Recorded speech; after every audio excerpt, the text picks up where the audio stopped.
लाडकी बहीण ही योजना सुरू ठेवण्यासाठी यांच्या पुढचं बटन दाबावं लागेल। याचा अर्थ असा की ती बहीण लाडकी नाही आहे, यांना सत्ता लाडकी आहे आणि त्या लाडकी सत्ता मिळवण्यासाठी चाललेली यांची केविल आणि धडपड आहे। याविषयी वेगळं काही नाही, हे जनता सगळं ओळखून आहे। बैठक आता सगळ्या चर्चा सुरू आहे, बैठक पार पडत आहे। जागा वाटपासंदर्भात नेमकं कसं चित्र असेल, किती दिवसांमध्ये? आम्ही बसलो होतो परवा 2 दिवसापूर्वी आणि काही चर्चा आम्ही केलेल्या आहेत। आता प्रामुख्यानं निकष कसे असावेत, काय असावेत, या बाबतीतली चर्चा, प्राथमिक चर्चा आम्ही केलेली आहे आणि त्या पद्धतीनं पुढच्या बैठकीमध्ये आणखी बारकाव्यानं त्यामध्ये चर्चा होईल, जागा निश्चिती होईल। महाविकास आघाडी म्हणून आम्ही 288 जागा लढवू, त्यामध्ये आमच्या मित्रपक्षांचा सहभाग असेल आणि आम्ही ही विधानसभेची निवडणूक मोठं बहुमतानं जिंकू। क्रॉस वोटिंग कारवाईचा बडगा उगारला जाणार होता, हायकमांडकडून अद्याप तशी काही पाऊल? नाही, आम्ही प्रस्ताव तर हायकमांडला दिलेला आहे, त्यांनी काही निर्णय घेतले असं आम्हाला सांगितलेलं आहे, परंतु अजून कळवलेलं नाही। हिरामन खोसकर नावावर देखील कारवाई होईल अशी चर्चा होती, या बाबतीतली आहेत का नाही इथपासून सर्व माहिती हायकमांडला आहे, आम्हाला नाही। साहेब, एका बाजूला महायुती बच्चू कडू असतील, राजू शेट्टी असतील किंवा MM असेल, हे देखील तिसऱ्या आघाडी नाही, असं आहे की तिसरी आघाडी, याचा अर्थ असा की आमची जी महाविकास आघाडी आहे याची मतं कमी करण्याकरता म्हणून काही धडपड काही लोक करतायत आणि तसा प्रयत्न तर महायुतीच्या लोकांकडूनच होतोय असं आमचं मत आहे। त्याच्याकरता त्यांचा प्रयत्न आहे। भावी मुख्यमंत्री तसे बॅनर लागायला लागले, बच्चू कडू असेल किंवा इम्तियाज जलील असेल। नाही, आज तर सगळ्यांनाच अधिकार आहे, सगळ्यांनी लावले तरी हरकत नाही। साहेब, बच्चू कडू पुढच्या काही वेळा संदर्भात आपला निर्णय जाहीर करणार आहेत? नाही, त्यांचा आता तो व्यक्तिगत त्यांची बाब आहे, त्यावर मी काही बोलू इच्छित नाही।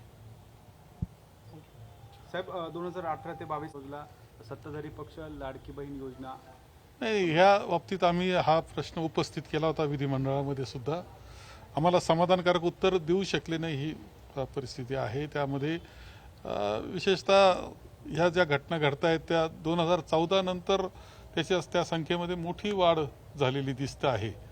हा आम्ही विधानसभेमध्ये हा प्रश्न उपस्थित केला, गृहमंत्र्यांनी उत्तर दिलं, परंतु आमचं समाधान झालं नाही। साहेब, नाशिक मुंबई महामार्गाची पाहणी करतायत, 10 तारखेचं अल्टिमेटम देण्यात आलेलं होतं, आज 9 तारीख आहे, अद्यापही खड्डे बऱ्याच ठिकाणी बुजवण्यात आलेले नाही आहेत आणि वाहतूक जी ठप्प होते किंवा ट्रॅफिक जामचा प्रश्न आहे तो देखील सुटलेला नाही अद्याप। नाशिक मुंबई प्रवास हा आता नाशिकपर्यंतचा प्रवास आपला साधारण 3 तासामध्ये आपण पूर्ण करीत होतो, आता 6 तास त्याला लागत आहेत। कधी कधी एका जागेवरच 1-1 तास आपण उभं असतो, ट्रॅफिक जाम असतो, त्या पलीकडे जाऊन समजा ट्रॅफिक नसलं तरी खड्डे मात्र पुन्हा प्रवासाचा अडथळे करीत असतात।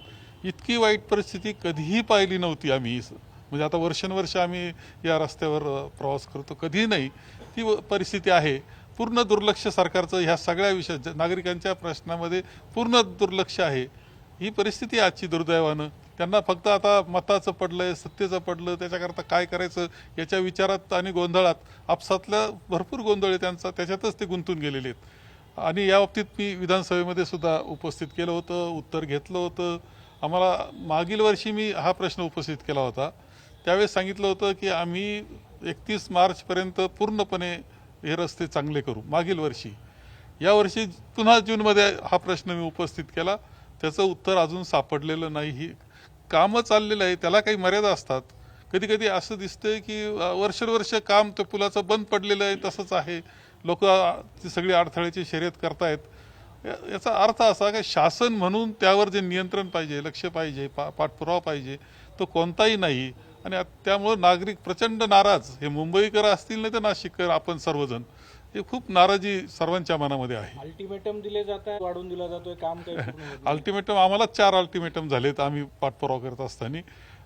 शेवट अल्टिमेटम देतात आणि विसरून जातात, कारण त्यांचं सगळं जे लक्ष आहे ते दुसरीकडे आहे। आज मुख्यमंत्री सोरपर्यंत ते पाहणी त्यांच्या पाहणी काही उपयोग होईल असं मला वाटत नाही, कारण आता एवढं मोठं नुकसान त्यामध्ये आहे की ते तातडीनं काही एका रात्रीत काही होईल असं अशी परिस्थिती नाही। त्यामध्ये 2-4 महिने अनेक कामं मी पाहिलेत की वर्षभर पुलाचं काम चाललंय, बंद पडलेलं आहे, डायव्हर्शन केलेलं असतं, त्याच्यात ते खड्डे असतात। ते जर तसेच असतील तर हे घाईघाईने तरी काय करणार आहे? पाहणी करतायत, उपाय त्यांनी करावा, त्यांची जबाबदारी ती। साहेब, राज्यात बनावट मात्र दुसऱ्या बाजूला खऱ्या दिव्यांग शिक्षकांना सेवानिवृत्तीनंतर त्यांच्या हक्काच्या वेतनापासून वंचित ठेवलं जातं आणि मंत्रालयात लाच मागितल्याचे प्रकार देखील समोर येतात. नाही, मंत्रालय तर हे लाचखोरीचं मोठं केंद्र बनलेलं आहे. प्रचंड भ्रष्टाचार तिथं चाललेला आहे. ही तर परिस्थिती आहे आणि सगळे नागरिक अनुभवत आहेत तो सगळं. इतकं हे भयानक स्वरूप त्याचं आता आम्ही सगळेजण पाहत आहोत. टक्केवारी हा विषय तर खूप मोठा आहे आणि टक्के वाढतच चाललेले त्यांचे दिसत आहेत.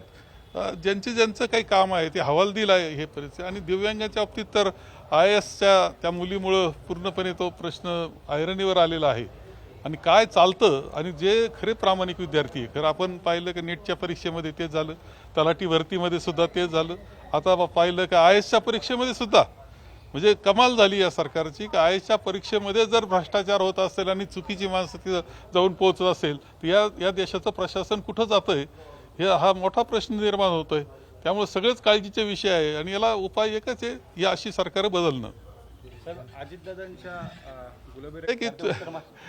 नुसतं रंग गुलाबी करून काय उपयोग आहे. तुमचं सगळं काही आतापर्यंत लोकांनी अनुभवलेलं आहे म्हणजे वर्षानुवर्ष ते त्याचा ठसा एवढा उमटला आहे की आता गुलाबी करून काही उपयोग होईल असं मला वाटत नाही. देश विदेशातील प्रत्येक घडामोडींचे लाईव्ह अपडेट मिळवण्यासाठी आता साम टीव्हीच्या सर्व सोशल मीडिया प्लॅटफॉर्मला लाईक, फॉलो आणि सबस्क्राईब करा. तसंच सर्व नोटिफिकेशनसाठी बेल आयकॉन प्रेस करायला विसरू नका.